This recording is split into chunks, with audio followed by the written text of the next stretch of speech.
Good morning, everybody. It is the week before door knock season begins, and you need to start door knocking right away.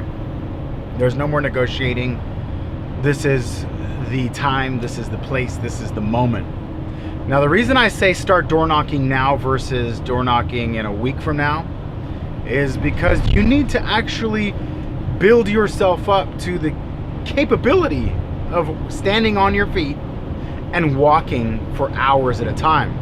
You're gonna find that the first time you go out and hit the streets, you're gonna be tired. It's going to hurt. If you make it 1 hour of knocking on doors, that's pretty impressive. You might not think about this other dark side of the door-to-door sales, but it truly takes a whole different level of stamina. When you're sitting at the phones, at the computer, and you're prospecting for 6 or 7 hours, you heard me right, you've seen me do it, over long periods of time, sitting, your body is taking the punishment of sitting for that long. You get soft, you get lazy, you eat terribly, by the way, because you really just, your body craves starches and sugars, and so it is probably one of the worst things you can do for your body. Next to drugs and alcohol is sitting at the computer prospecting for hours at a time.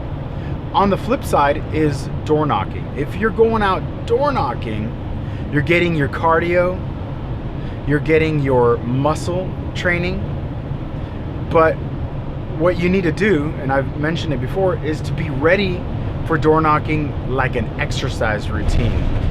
It's a 2-for-1. There's a whole different, you're going for a walk. So I recommend that you have, I dress with dress shoes. This is how I dress for door knocking. These are moisture wicking Under Armour or golf shirts that can handle sweat without showing sweat. My underwear is not regular cotton, but the what I call runderwear or athletic performance briefs, not cotton. I don't know what the material is. Lycra? Is that possible? But you'll see it. You go into any sporting goods and you look for the underwear people wear while they're working out and get that. I get Target, and I think you could do it for male and female, but I buy the Target brand. It's called Power Cool Performance. They're about 12 bucks a pair, but I know this might be TMI, but I wear it all the time now. I'm so spoiled by the feeling of the long briefs that I wear it all the time. It's very comfortable. It's almost like a silk. But you wouldn't think about it, but as you're door knocking, 2 things are gonna start hurting, maybe 3. Your feet are gonna ache. You're going for a 2 or 3 or 4 or 5 mile walk. You're going out to walk for 2 to 4 hours. So you've got to build up an endurance to that. You got to get out and start door knocking sooner rather than later. You don't want to go out March 1st or March 5th for this season and think that you're going to start door knocking as soon as the daylight changes. You're only going to last about an hour before your feet hurt. The other thing that's going to hurt is if you got chafing issues, you're going to hurt on your upper legs. You've got to be prepared for that.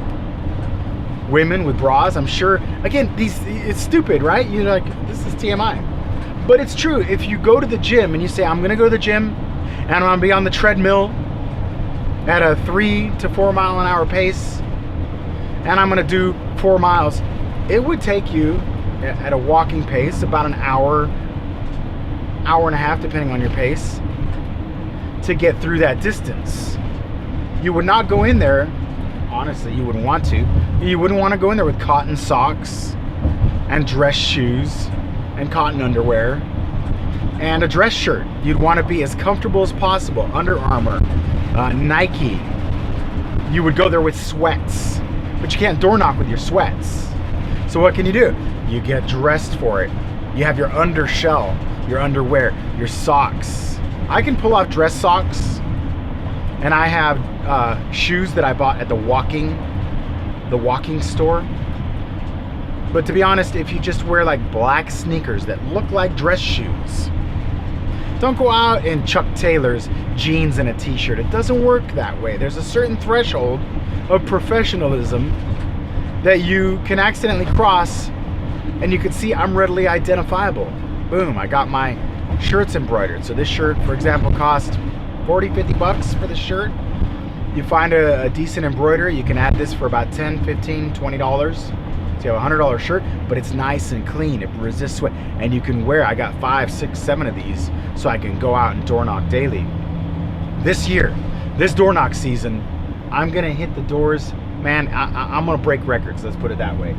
From March to, I think, what is it, October, November, when the daylight changes, I'm gonna blow minds. People are gonna be like, no way is he doing that. I am doing that much, but I'm in training. You're gonna see all the weight start dropping off because I'll be in training. My ultimate goal by June, July, is to be able to tolerate up to 6 hours a day, 9 a.m. to noonish, and 4 to 5 p.m. to 8ish, 6 hours a day of door knocking, prospecting. Why would I do that? Well, first of all, because the phones are fading. The phones, the pickup ratio, 5% pickup ratio for the phones, not good enough. I feel that my door knocking per hour generates more leads, bona fide listing leads with names and numbers. You get to know the neighborhoods, you get to know the floor plans. Almost every other time I go out, I'm invited into someone's house to see what they've done, but you make a connection. And if you do that with 3 to 4 hours of prospecting by phone, with follow-up, mail, email, text, letter, you're gonna nail this market like nobody else can. And there's no way that the top agent in town stands a chance against you when you're door knocking. I know. I've been the top agent in a town and had the door knocker come and sweep 1 right, 1, 2 right, 1, 2, 3 right from underneath me, where I'll have the rapport. They know who James Festini is, and they'll walk right in, smile, have a good personality, establish rapport. And I've told you there's only 2 reasons that you're gonna lose a listing, ever. Love and money. I don't mean love like I love you. Just a connection, a spiritual friendship, a kindred spirit vibe that they manifest in a very short time, where the other competitor establishes rapport. And if you can master that rapport, if you can master that ability to connect with people at the door, you can't the top producer doesn't stand a chance.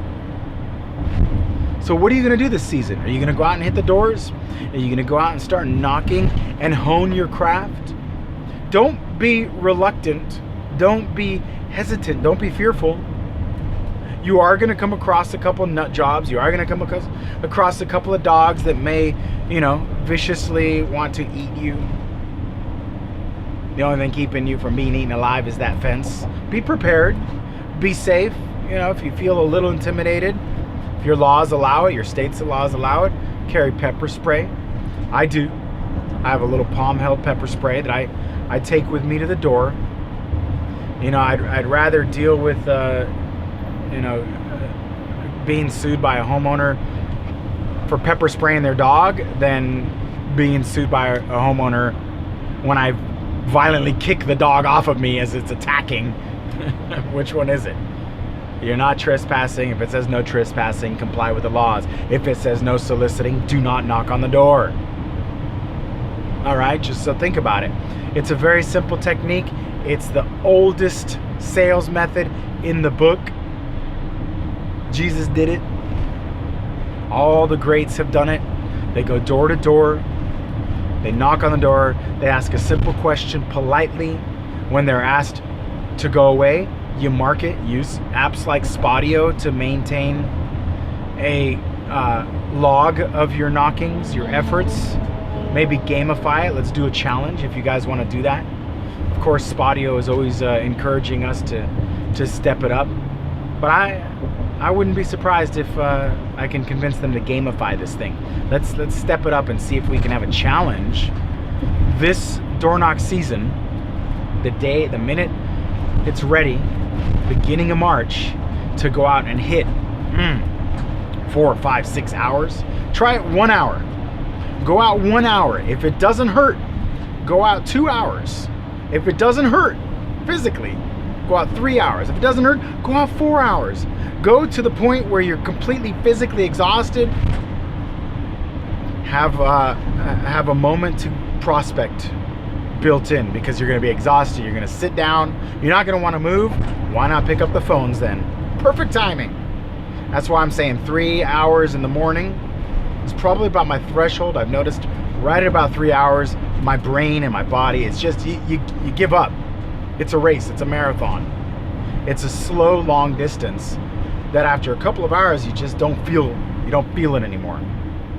Go back to the office. Make your calls. Sit back. What else are you going to do? Unless you're part-time, what else are you going to do?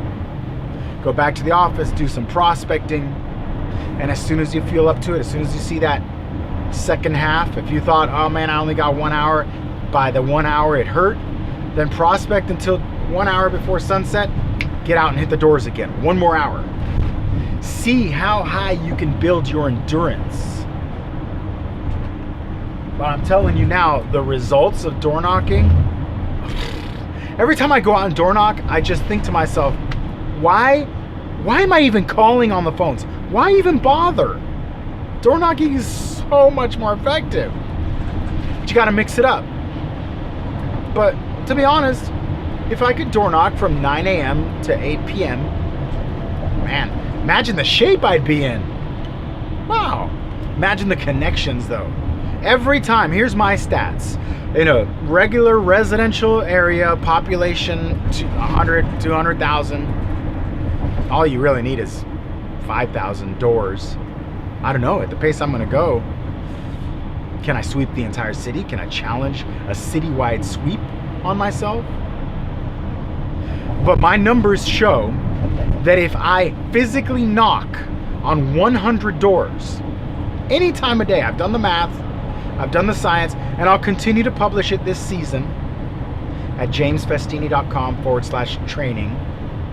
I'll continue to publish the results, but across the board, 100 doors, 30 of them will open. 25 to 30 doors will open the door. If I do 100 doors and 25 to 30 open the door, I will get at least 2 to 5 names, numbers, email address of person or persons who I physically engage conversation with that say, not right now, maybe later. But my first listing that I got in this new territory, the first listing I got, did I get it from a prospecting session? No. Did I get it from past client sphere of influence? Of course not. It's my first day in real estate in this town. It was from a door knock.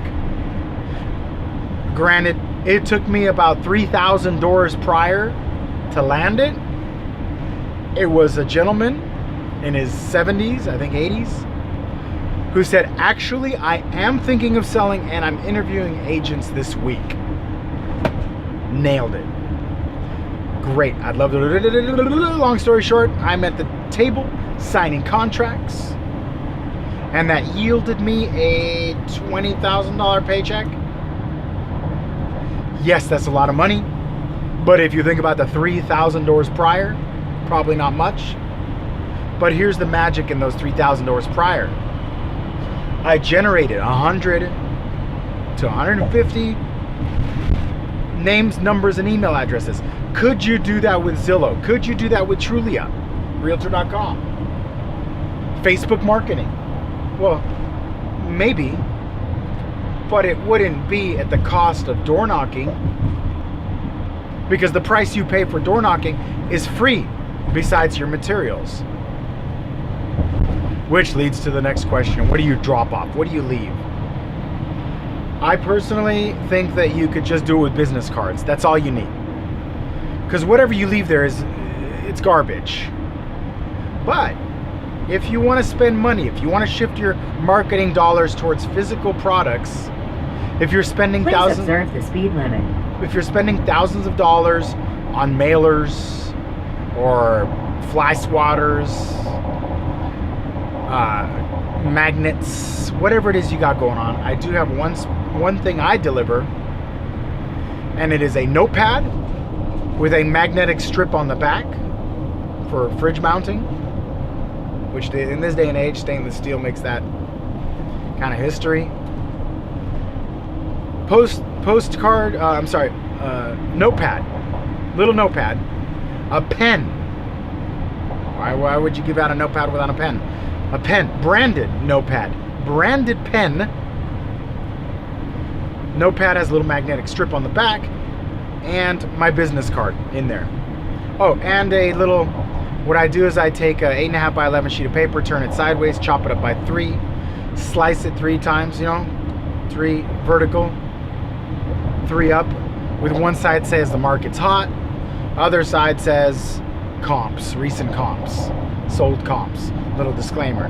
So I've got actually 4 articles of value. Notepad, pen, my business card. I guess it's not valuable, but they will keep. Please observe the speed limit. They will keep the notepad, and they will keep the pen. Even if they throw out the notepad, everyone's going to keep a pen. How much does this cost? I haven't done the math. But when you market yourself in this manner, you can't question the cost. If you don't have the money for it, use your business cards.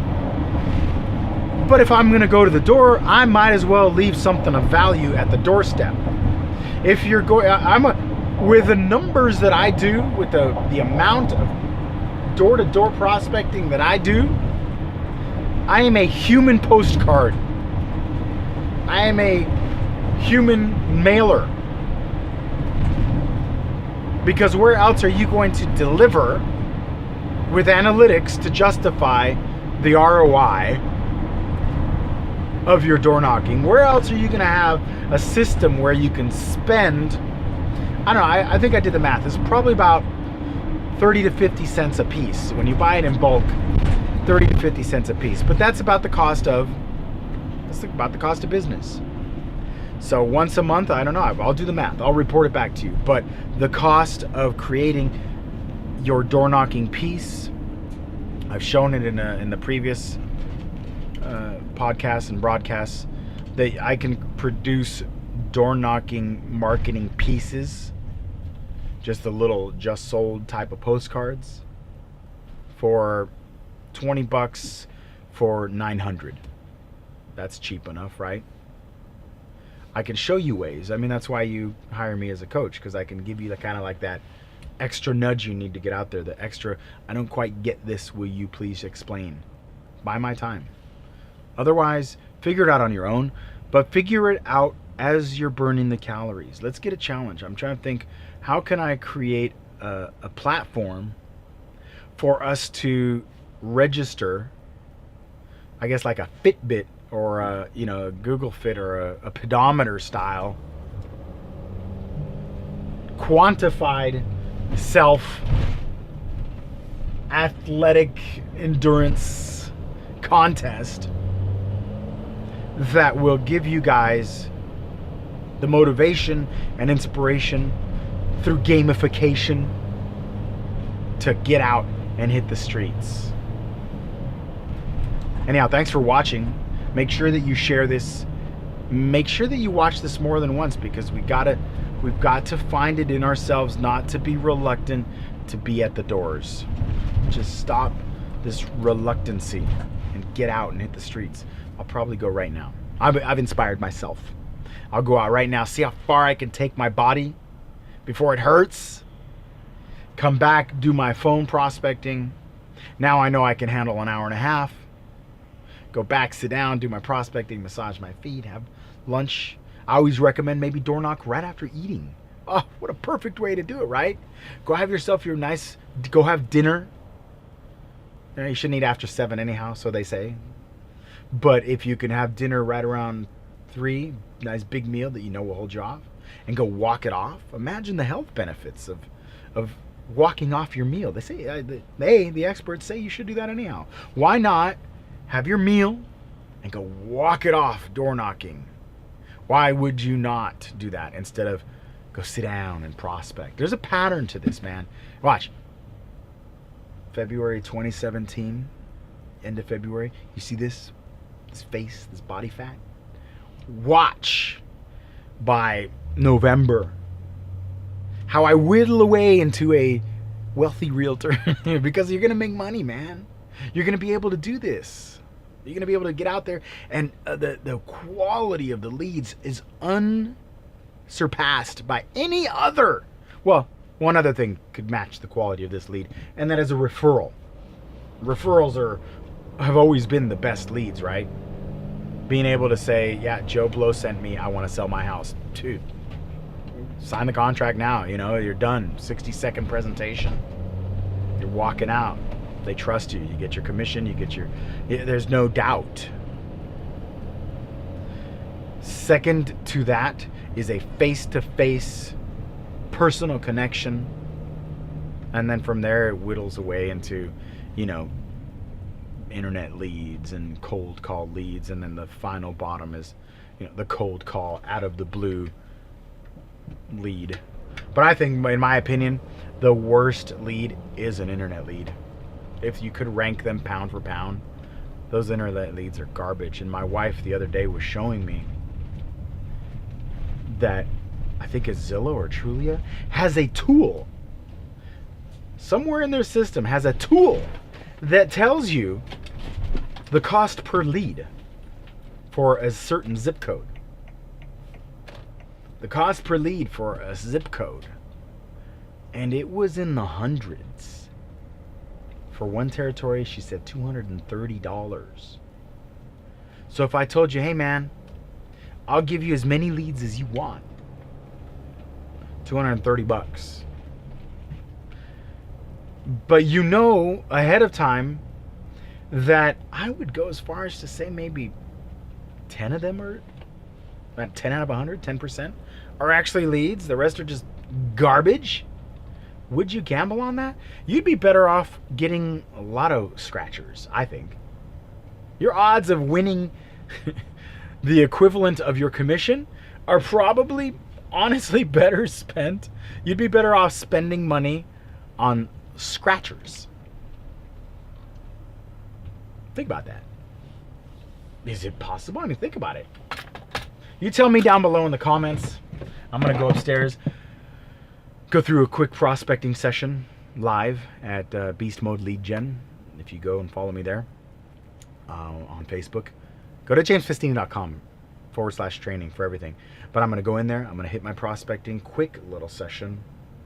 And then right around noon, I'm just going to go ahead and hit the doors. See how far I can take it. Now, you know what? I'm going to hit the doors. Why not? As a matter of fact, I got my propaganda in the back. James, why aren't you hitting the doors? These are the things that I have to process in your head. Why not? Why am I not hitting the doors? What is my excuse? With a stack of business cards, you want to pick up the rest of the stuff, buy some equipment, you're like, I'm going to wait until my pencils arrive. James says pens, but I want pencils. I'm going to wait till then. Why? It's not about what you hand them. It's about what they give you, and that is, maybe. Why do you ask? Those are the things you're looking for. It's a numbers game, and I feel in my heart, above like anything, pound for pound, these listing potential leads at the door is way out there. Maybe the challenge is to push your threshold for physical endurance to get more leads the right way. You don't have to comply with the do not call lists. You just have to comply with no soliciting. My area actually has a do not knock list, believe it or not. So I comply. Heck, I don't want to knock on anyone's door who doesn't want me to be there. Where it says no soliciting, I don't want to knock on the door. I don't want to knock on that door. They're advertising. I'm probably not a nice person, so move along. And that's fine with me. Heck, if I could just put it on my database that says, this guy's a dick, and then it shows me on my app. That's why you gamify it with Spodio. You can actually create a tag there that says, and I have it, what did I say? I have it just as do not knock, /jerk.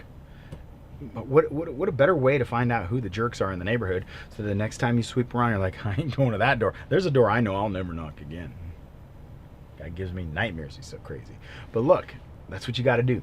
It's the face-to-face contact. Sincere, professionally dressed, no like weird, creepy, personal space invasion.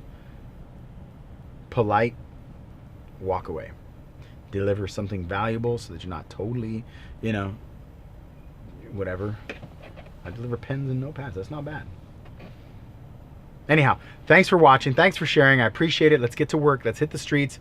I'm going to talk to Spodio right now and see if they can figure out a way to gamify their app. We'll have a challenge. Let's go ahead and hit the challenge together, and we'll do it right away.